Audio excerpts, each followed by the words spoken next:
My name is Ava Carter, and if you're watching this right now, tell me, where are you watching from? Because what I'm about to share isn't just a story. It's a lesson wrapped in pain, surprise, and a twist I never saw coming. I'm 35 now, but this story takes you back to the moment everything changed for me. The moment that taught me what family really means and what it sometimes does not. Before we go any further, let me introduce the people who shaped this chapter of my life. Linda. Sweet voice, sharp tongue, quicker to ask than to give. Dad Marcus. Present in body, missing in heart. My sister Emily. The princess of the house. The world bent for her, never for me. Uva. Quiet one. Peacekeeper. The girl who believed kindness would one day be enough. Now that you know us, let's jump straight to the moment that made my whole chest tighten. The moment that delivers the title of this story exactly. I had dreamed of that day for years. Graduation. My graduation. The day I walked across the stage wearing a cap that I bought with my own saved-up money, smiling a smile I'd waited a decade for. 35 years old. Going back to school after life had knocked me around more times than I could count. I had done the hard classes, the late nights, the early mornings, the tears, the stress, the doubt. Everything. I sent reminders to my mom. To my dad. To Emily. I sent the time, place, the seat numbers. I said, please be there. It would mean a lot. And then, I walked across that stage. The lights were warm on my face. My name echoed through the hall. People cheered. But none of them were mine. Nobody showed up. Not a single person from my family. I clapped for myself quietly. I held my own roses. I took my own pictures. I drove home with a smile that trembled so hard it almost broke apart. 3 days later, not 3 weeks, not 3 months, 3 days.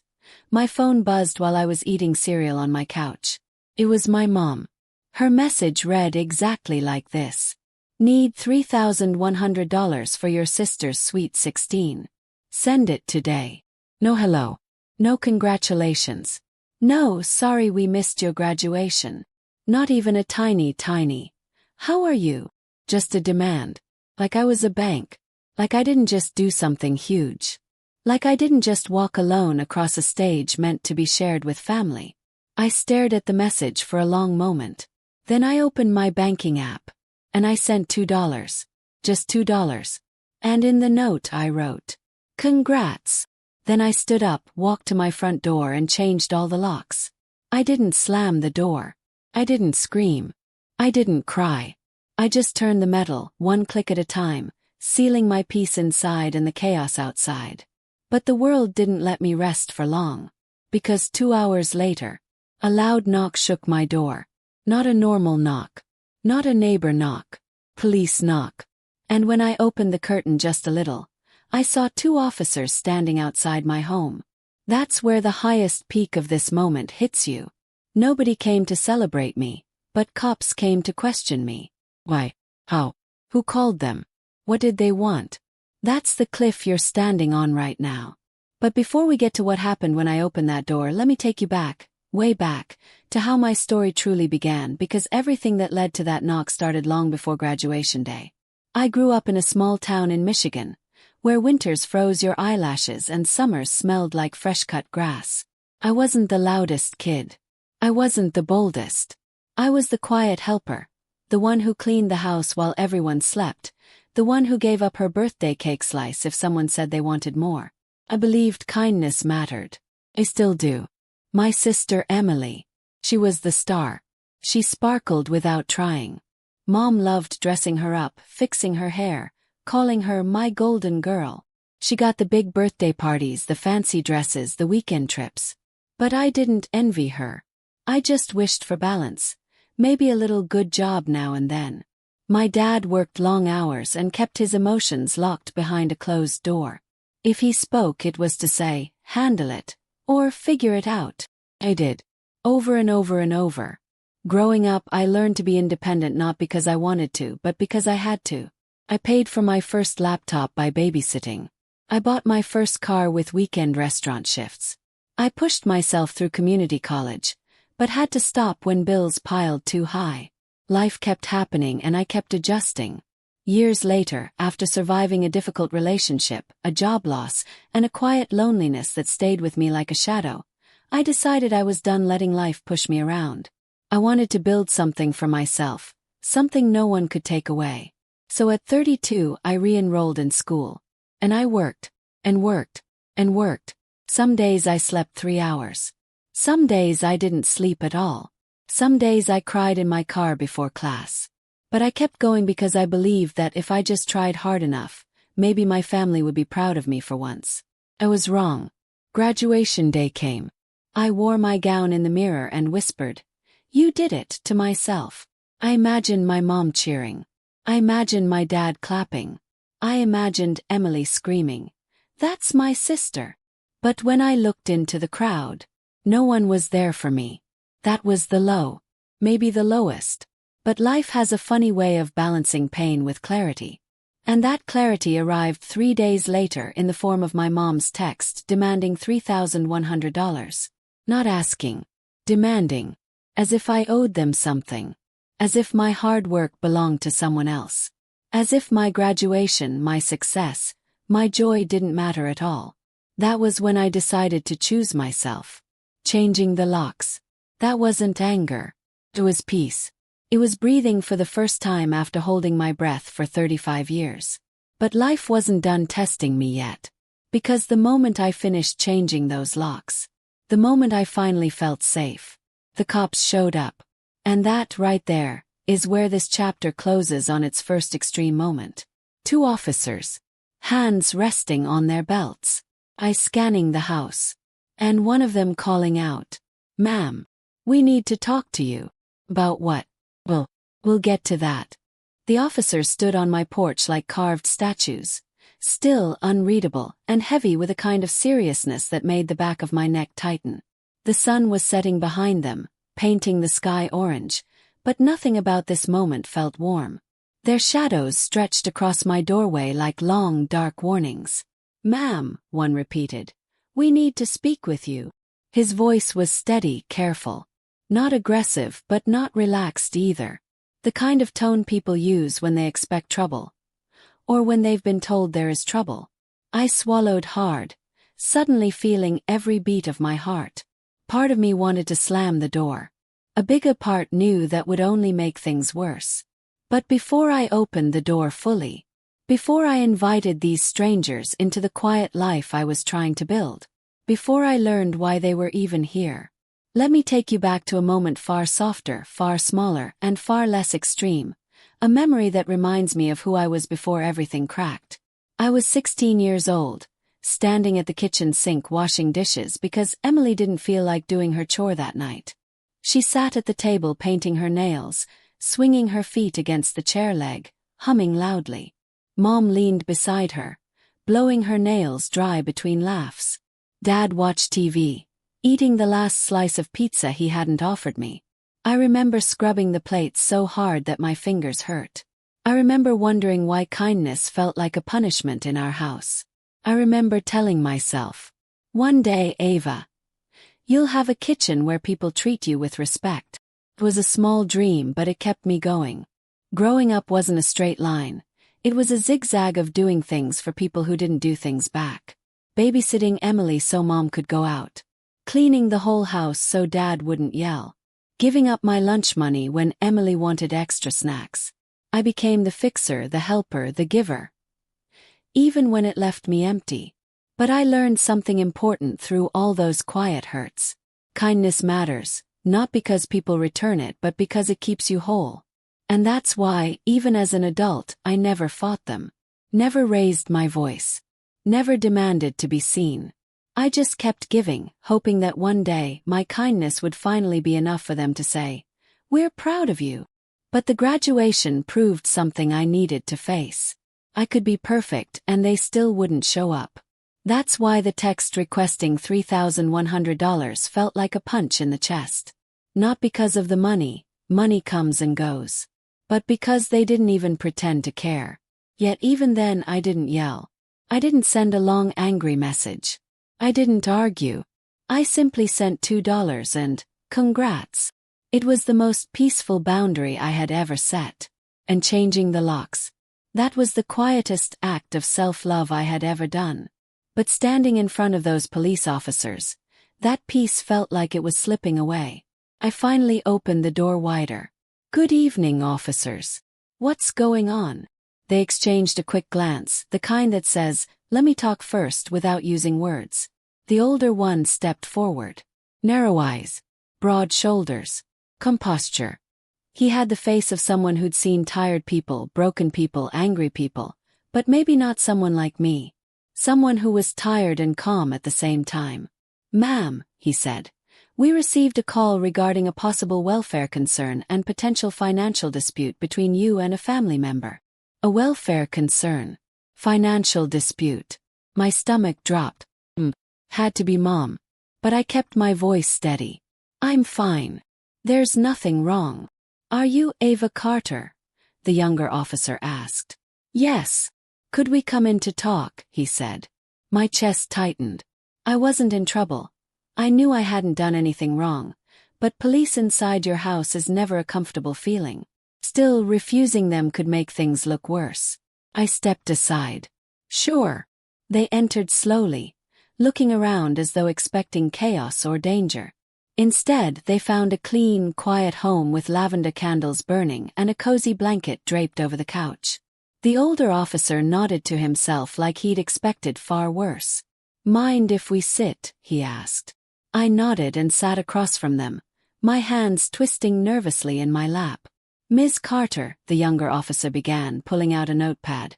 "We received a call from your mother, Linda Carter." There it was. My breath stopped for half a second. "She reported," the officer continued, "that she is concerned about your mental well-being following a violent outburst toward the family." My mouth fell open. A violent outburst. I hadn't even raised my voice in months. Maybe years. "And," the older officer added, "she stated that you withheld money from her that was needed urgently, and that you became hostile when she asked for it." Hostile. I sent $2 and congrats. Does that count as hostility where she lives?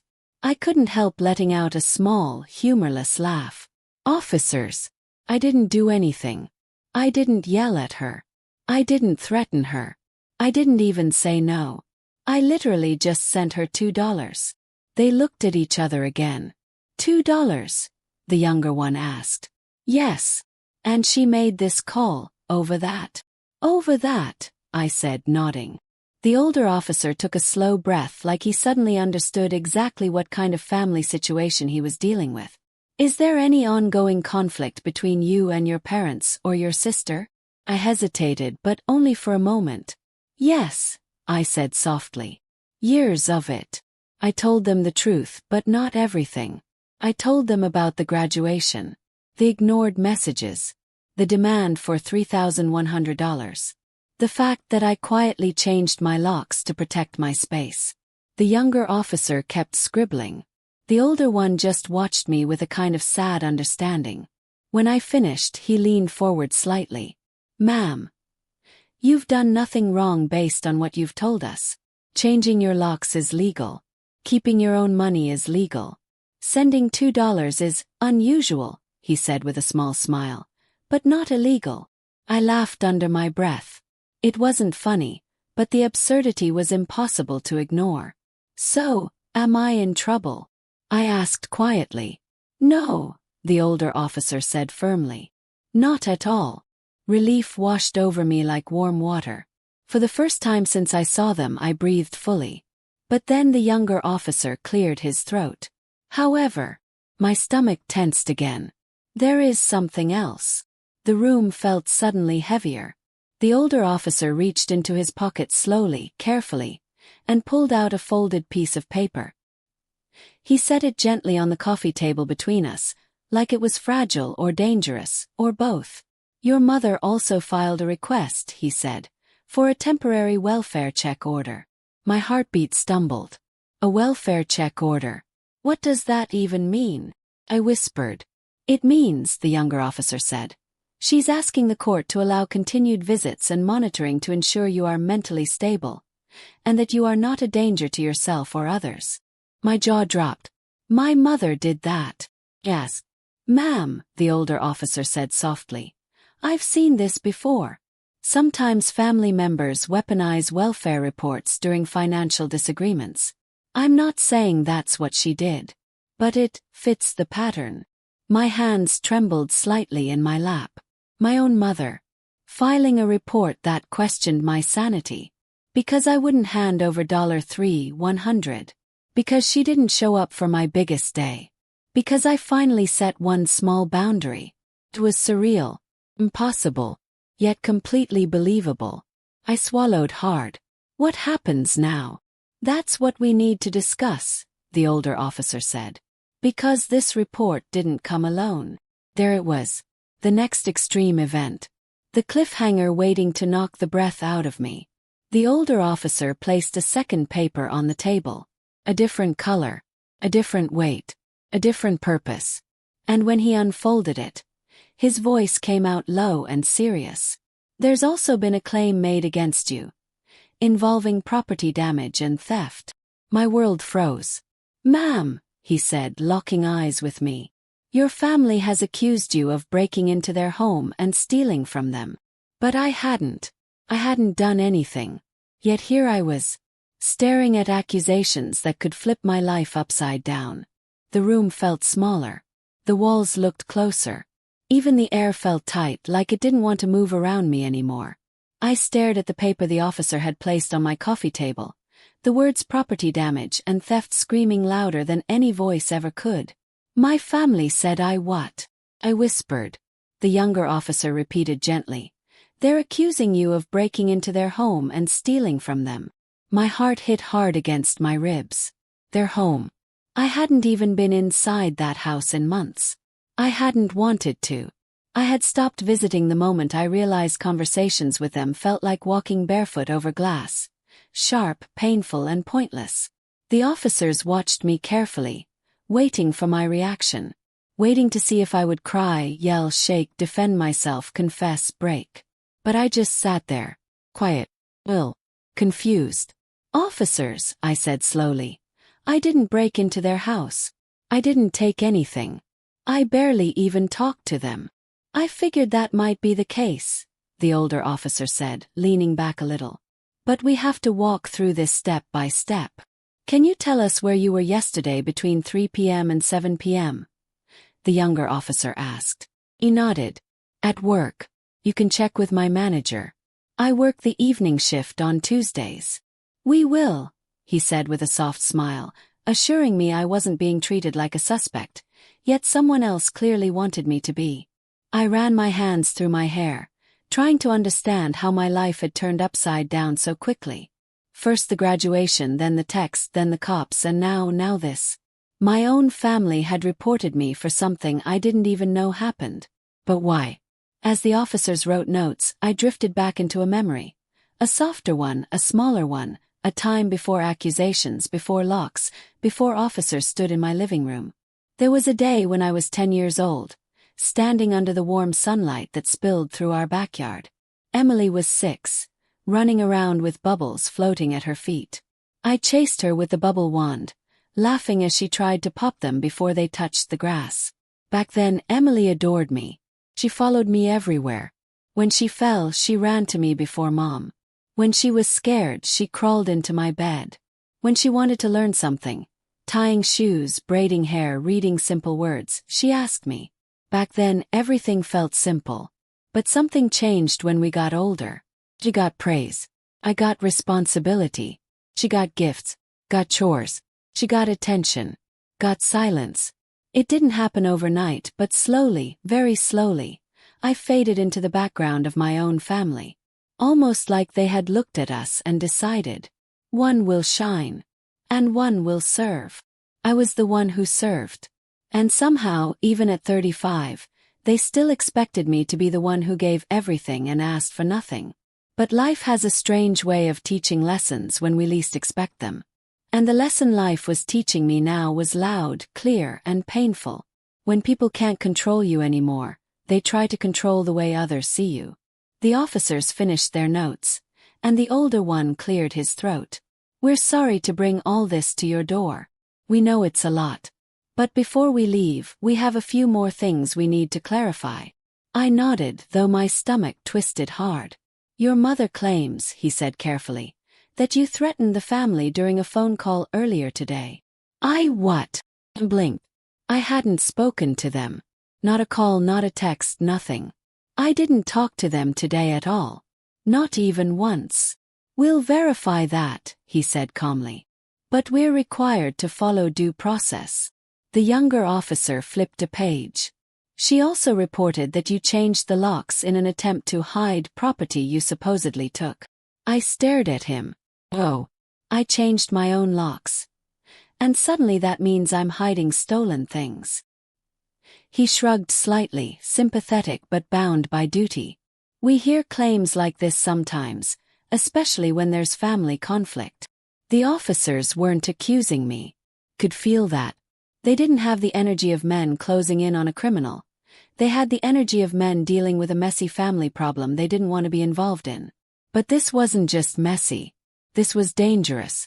Because even lies can grow teeth when written on official forms.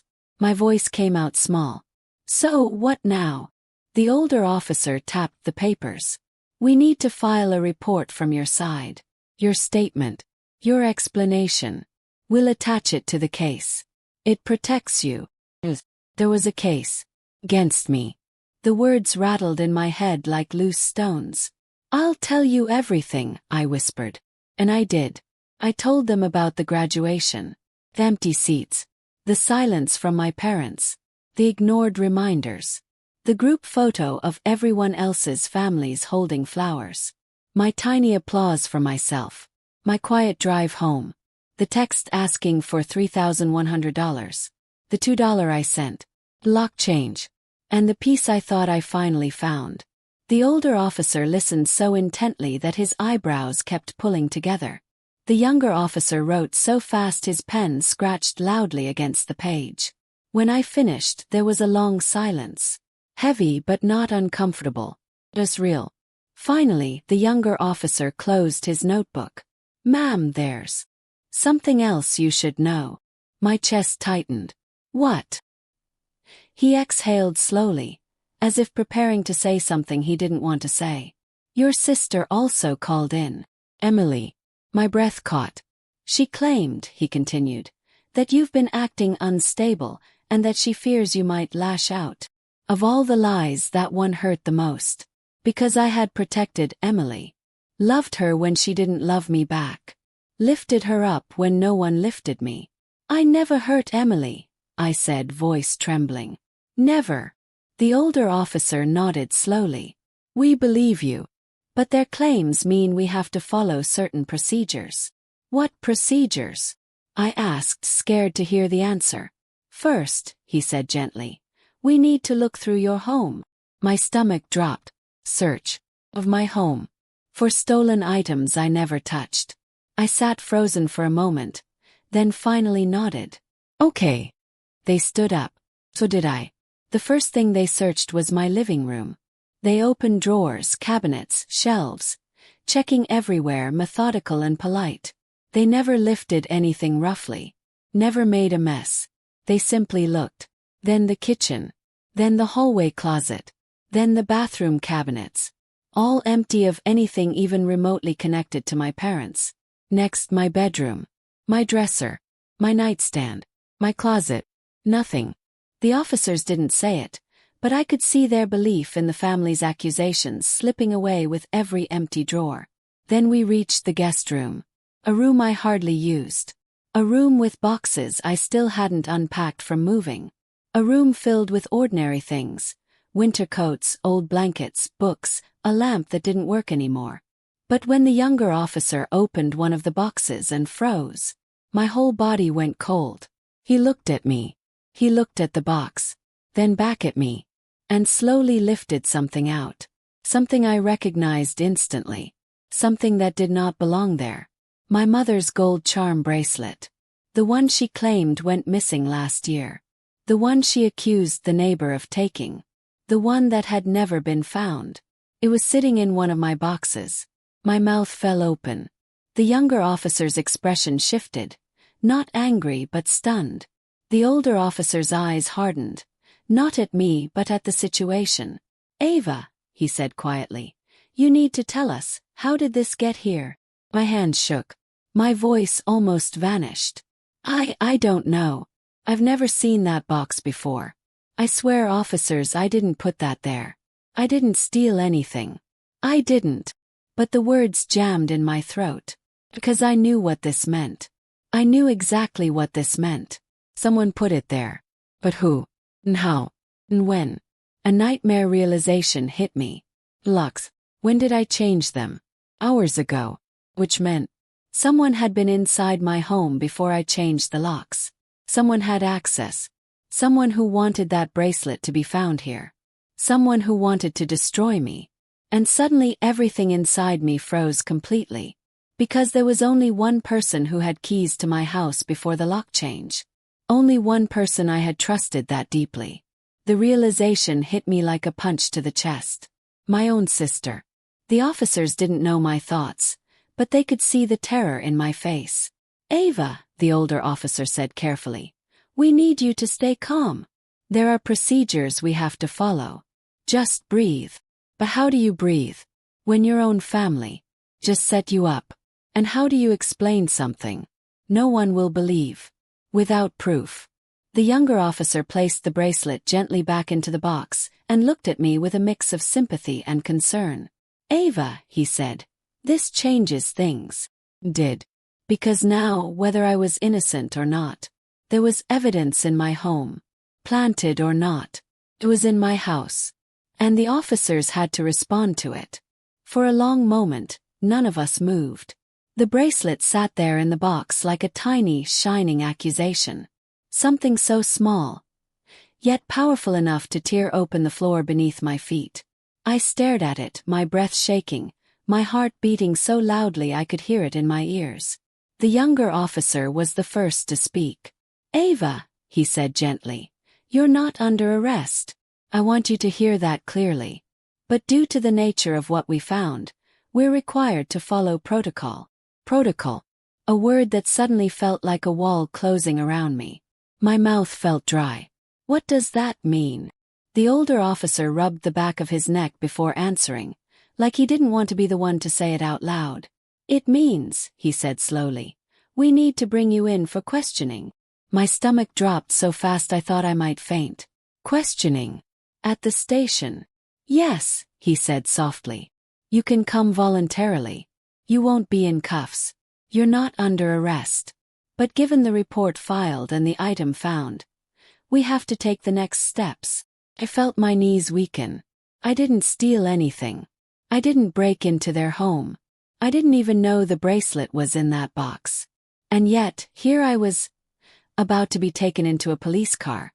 My hands were shaking so badly that I pressed them together just to hold them still.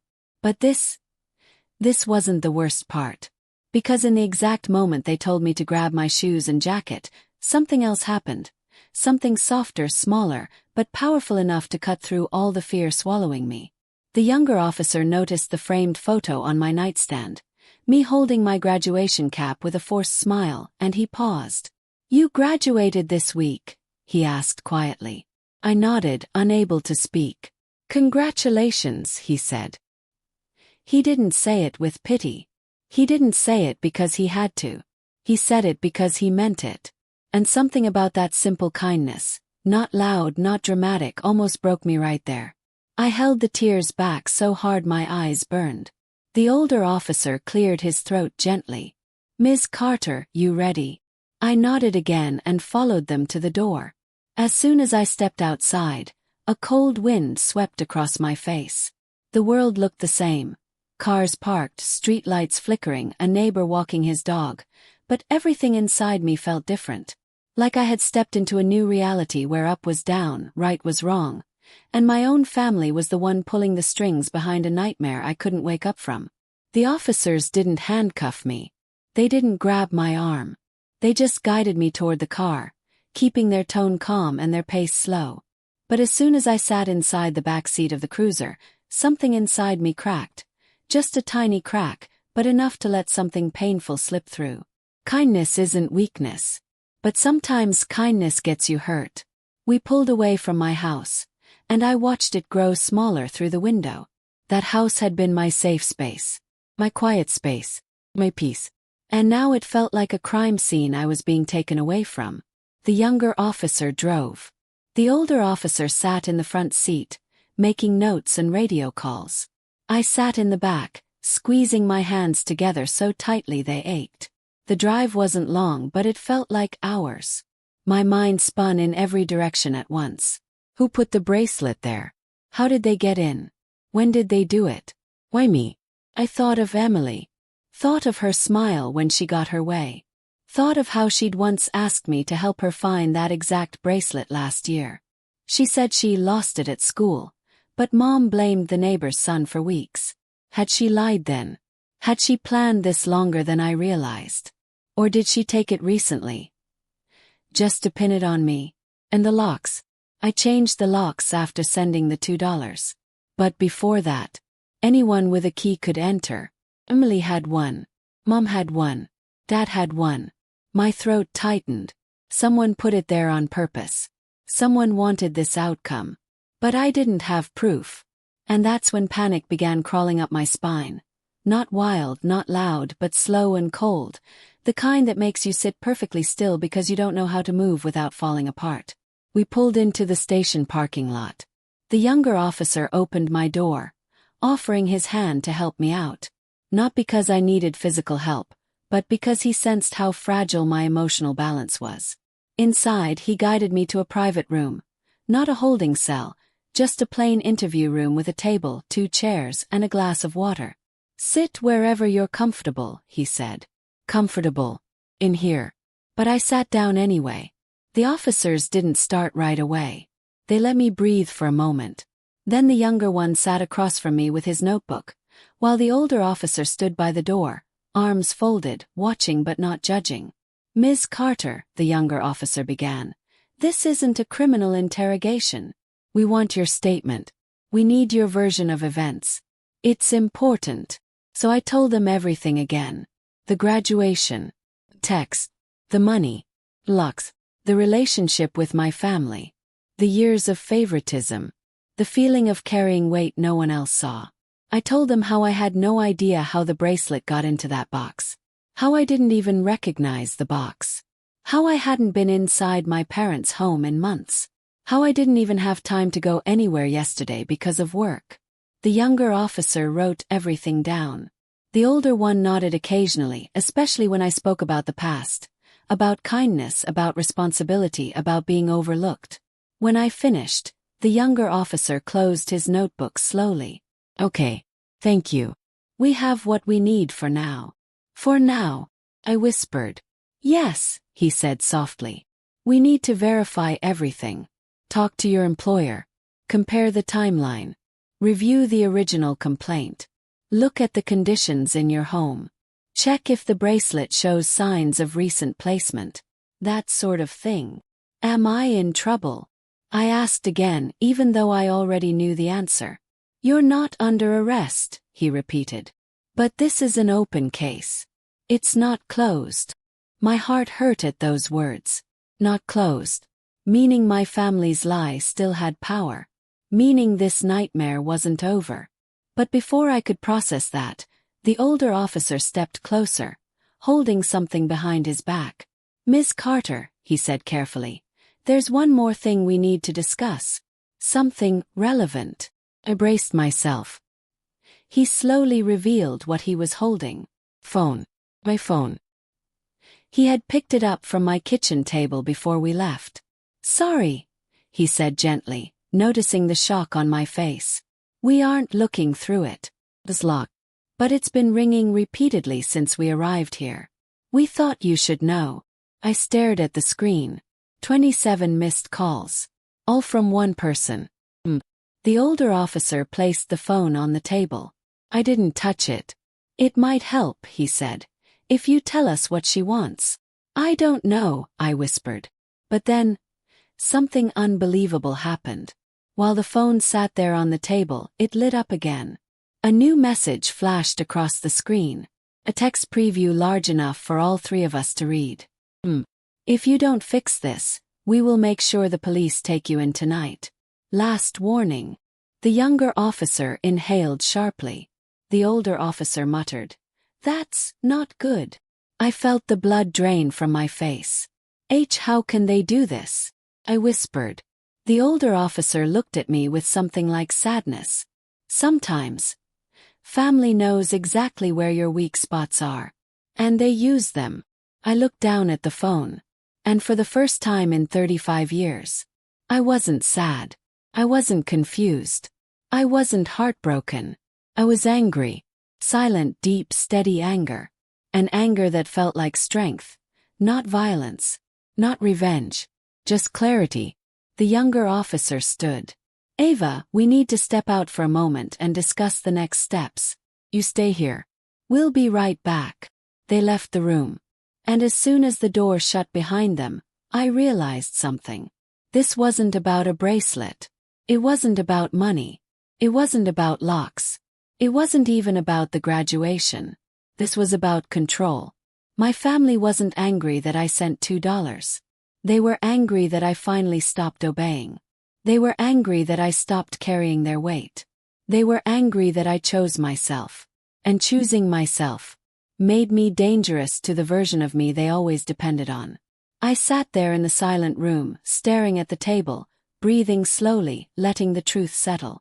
But then, right when the quiet started to feel too big, the door opened again. Both officers walked in. Their expressions were tighter, more serious. The older officer sat across from me, folding his hands. "Ava," he said calmly, "we've reviewed the updated report from dispatch that came through while we stepped outside." My heart pounded. "There's a new development," he continued. I swallowed hard. What kind?" He leaned forward. And his next words hit me like a punch I never saw coming. "Your family just filed an emergency protection request." My breath stopped. "A request that claims," he continued slowly, "that you threatened to come to their house tonight, and that they fear for their safety." My world spun. "I didn't," cried. "I never said that. I never." "We know," he said firmly, his voice steadying mine. "We believe you." I stared at him, barely breathing. "However," he added, "because of the timing and nature of the claim, the judge approved it." Proved. Proved. The word echoed in my head like thunder. Proved. What does that mean? I whispered. The older officer closed his eyes just for a second, like he hated saying the next part.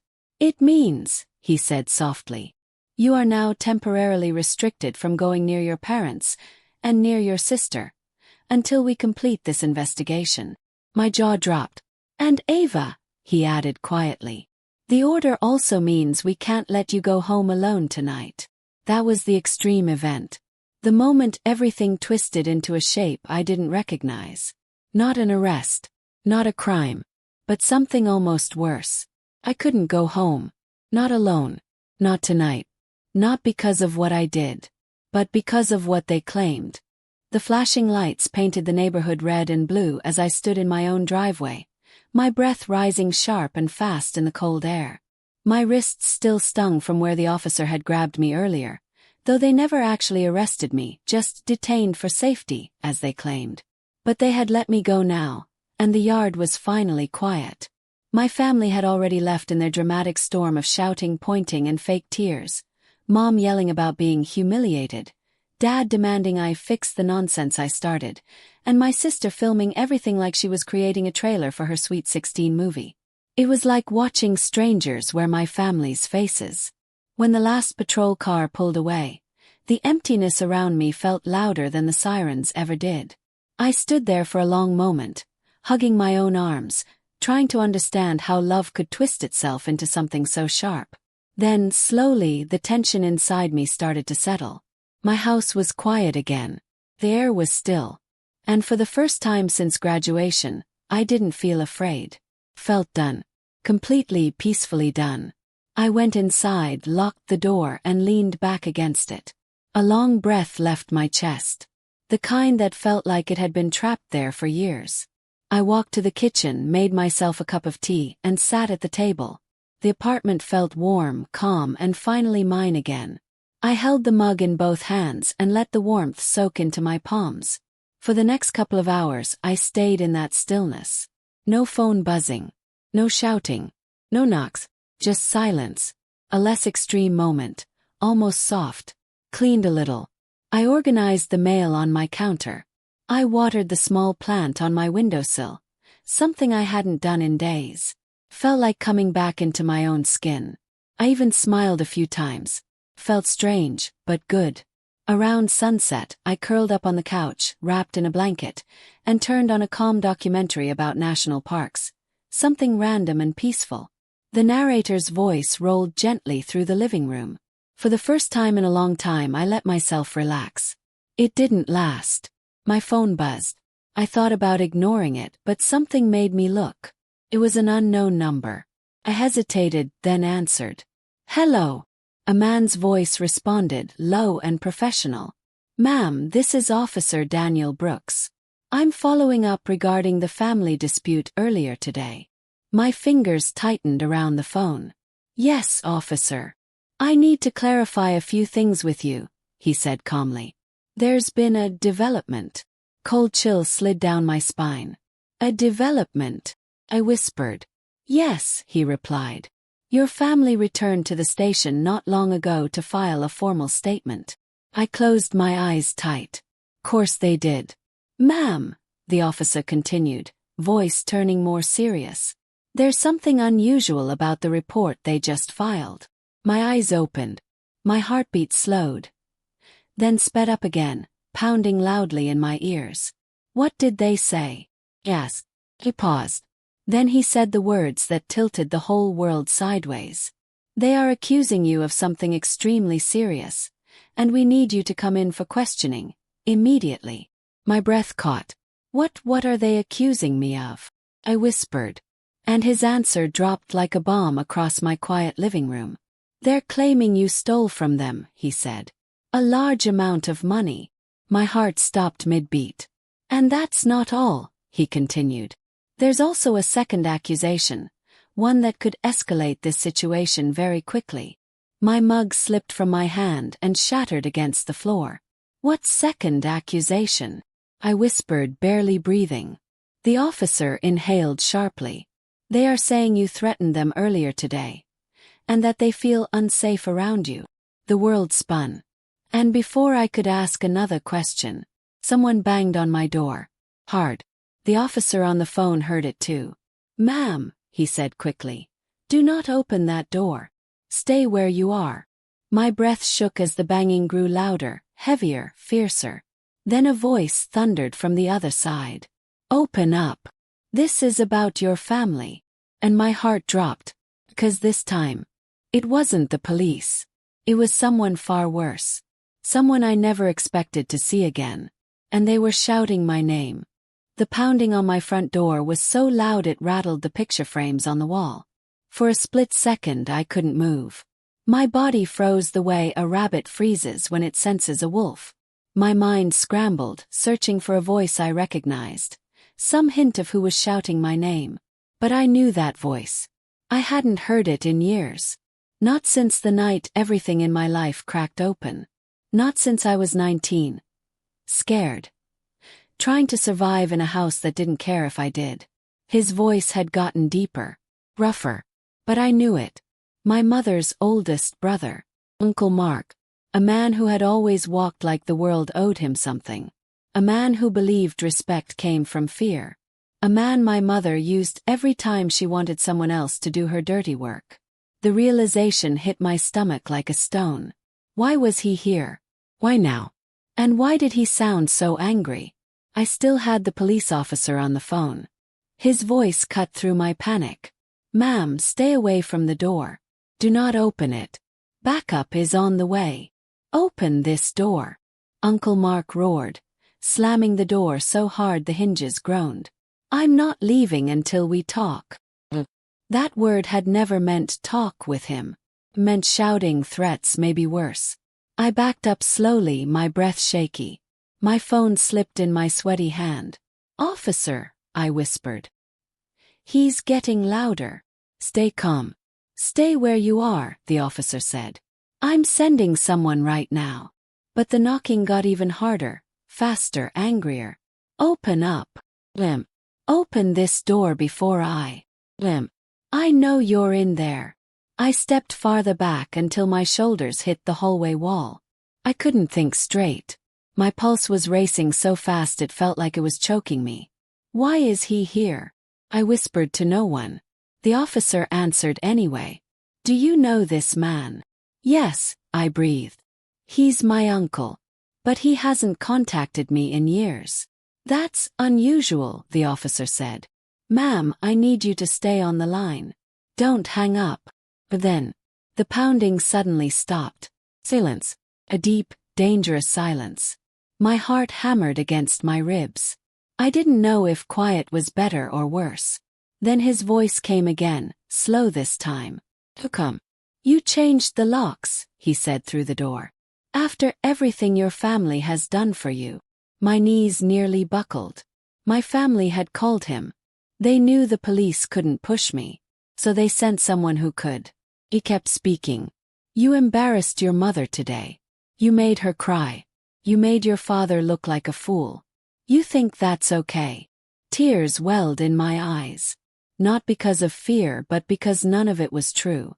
None of them cared enough to cry. Not for me. Not even for themselves. This wasn't love. This wasn't family. This was control. Then his voice hardened. Open the door, girl. I clenched my fists. No, I whispered. What was that? He snapped. I swallowed. My fear trembled, but my voice stayed steady. I said no. There was another long silence, like he couldn't believe I dared to refuse him. All right, he growled. Have it your way. His footsteps moved away. For a moment I thought he was leaving. But he wasn't. I heard him walk around the side of the house. Low, heavy, purposeful. My breath caught. He wasn't going away. He was looking for another way in. I ran to my back door and checked the lock. It was secure. I checked the windows. They were all locked too. But then I heard something metallic scrape near the back porch. He was checking every entry point. I held the phone tighter. My voice was shaking when I spoke. Officer, please hurry. We're on the way, he said. Stay hidden, stay calm, and don't confront him. I crouched near the hallway, halfway between the front and back doors, trying not to cry. I had survived too much in life already. I wasn't going to let fear swallow me now. For a moment, everything went quiet again. Until, crash, loud one, glass shattering. I screamed and dropped the phone. He had broken a window. He was inside. I scrambled backward, my hands shaking so badly I could barely move. I heard heavy boots stepping on shards of glass.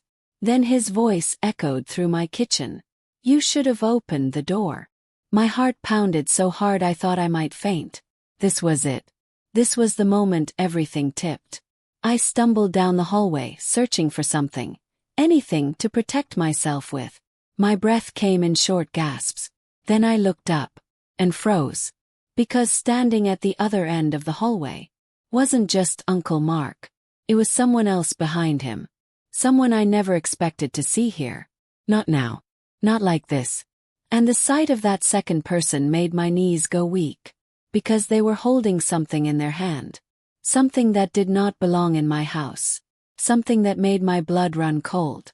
And that is when everything spiraled into an even darker turn than I ever imagined. Uncle Mark stood in the hallway, shoulders filling almost the entire space, broken glass crunching under his boots. But it was the person behind him who made my breath freeze inside my chest. My older cousin, Tyler. The cousin who used to steal toys when we were kids. The cousin who pushed me down the stairs once and laughed. The cousin who learned very young that nobody in my family would ever hold him accountable. He stepped into the hallway slowly, his expression flat and unreadable. But the thing in his hand, that was the part that made the world tilt sideways. It was my laptop, my work laptop, the one I needed for my job, the job that kept me afloat, the job that allowed me, at 35, to stand on my own 2 feet after a lifetime of scraping. He shouldn't have been holding it. It had been in my office. Hidden. Behind a locked door. My voice cracked. How did you get that? Tyler smirked. I know how to get into things. Uncle Mark grunted. She's acting like she doesn't know what she did. I shook my head, my voice barely a whisper. What I did. They stepped closer. I stepped back. You owe your family, Uncle Mark said. They sacrificed so much raising you. Your mother said you're ungrateful. She's embarrassed. She wants what's hers. What's hers? He echoed, stunned. This is my house. My computer. My life. I built all of it alone. Tyler shrugged. Well, not anymore. Before I could react, he raised the laptop over his head. And with one violent swing, one loud crack, he smashed it against the wall. The plastic shattered. Glass splintered. Pieces fell like broken feathers. I felt the loss punch me in the chest. It wasn't just a device. It was my work, my security, my independence, my hours, my effort, my future. Uncle Mark pointed at me. That's just the beginning if you don't cooperate. Something inside me, something old, something scarred, something that had been stepped on, ignored, and dismissed for years, finally snapped. You can't do this, I whispered. We just did, Tyler said. Then Uncle Mark reached into his jacket. For a moment, fear swallowed me whole. But when his hand came out, he wasn't holding a weapon. It was a thick envelope. He tossed it at my feet. It slid across the floor and stopped at my toes. Your mother says you took money from the family years ago, he said. She wants it back. All of it. Tonight. I never stole anything. Shouted. He didn't blink. Then prove it. He pointed at the envelope. I stared at it like it might explode. What's inside? I whispered. Everything, he said. Open it. My hands shook as I bent down and picked up the envelope. I opened it slowly, my heart pounding, my stomach twisting. Inside were papers, bank screenshots, fake transfers, edited statements, made-up messages, false reports. All of it designed to make me look guilty, like I had stolen thousands of dollars throughout my 20s. My mother had actually created a fake trail. They had come to force me to sign something. And with the police already thinking I might be involved in a financial dispute, this was their way of tipping the scales. My knees buckled. You people, I whispered, the words trembling. You really want to ruin me. Family comes first, Uncle Mark said coldly. And you stopped acting like family. So you owe them. And you're going to sign everything in that folder. I'm not signing anything, I said, tears filling my eyes but not falling. Tyler stepped closer, cracking his knuckles. Yeah, you are. The tension in the hallway tightened like a rope around my throat. I backed up until my heel hit the wall. I had nowhere else to go. The front door burst open. Not slammed. Not kicked. Burst. 2 officers stormed inside. Guns drawn, shouting commands. Stop. Hands where we can see them. Everything erupted at once. Uncle Mark spun around, stunned. Tyler froze, still gripping the broken remains of my laptop. The officers rushed forward, fast and precise. Down. Now. Uncle Mark raised his hands slowly, jaw clenched. Tyler held his hands up too, eyes wide. The cockiness wiped clean from his face. One of the officers gently guided me behind them.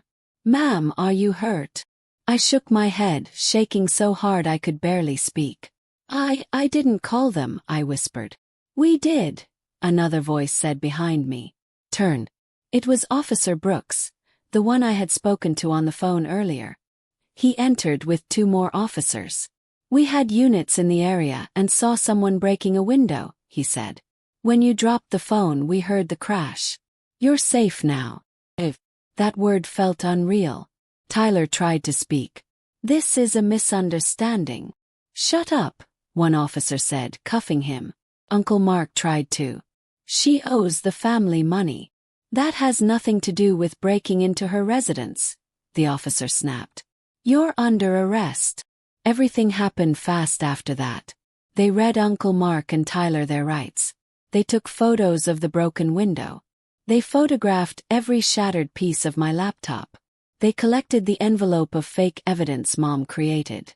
They documented bruises on my arm from earlier. They let me sit down on the couch while they worked. For the first time since childhood, adults were actually protecting me. When they finally left with both men in custody, the house became quiet again. A deep, heavy quiet. But not the frightening kind.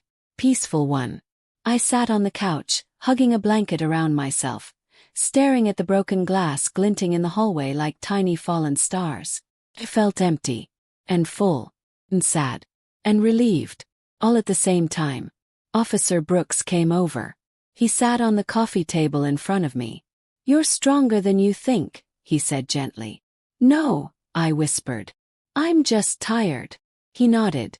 "Tired people can still be strong." I let out a shaky breath. "What happens now?" "We'll file everything tonight. Break-in, destruction of property, harassment, coercion. And those false accusations your family made. We'll deal with that too. You're not alone." My eyes filled again, but this time the tears didn't feel like pain. They felt like release. "Thank you," I said. "You don't need to thank us," he replied. "You just need to heal." When he and the remaining officers finally left, I locked the door, my door, and sat on the floor, letting the silence settle around me. I looked at the broken pieces of my laptop. The shattered glass. The smashed plastic. All the things they tried to use to break me. But they didn't. I survived. And something inside me finally whispered the truth. I deserve better than them. Better than their control. Better than their betrayal. Better than their version of love. Clean slowly. Only. Carefully. As I swept the glass away, I felt like I was sweeping pieces of my old life out of my house. Out of my mind. Out of my future. Later that night I sat on the couch again, this time with a notebook. Not a laptop. Not a screen. Just pen and paper. I wrote down 3 things. 1. I am free. 2. I am not responsible for other people's choices. 3. I am finally choosing myself. When I finished, I closed the notebook softly. Outside, the night was quiet. Peaceful. And for the first time in a very long time, felt the same way. The story ends, not with a scream, not with a fight, not with a door breaking, but with a woman who finally realized she didn't need a family that used her. She needed herself. And she had finally found her.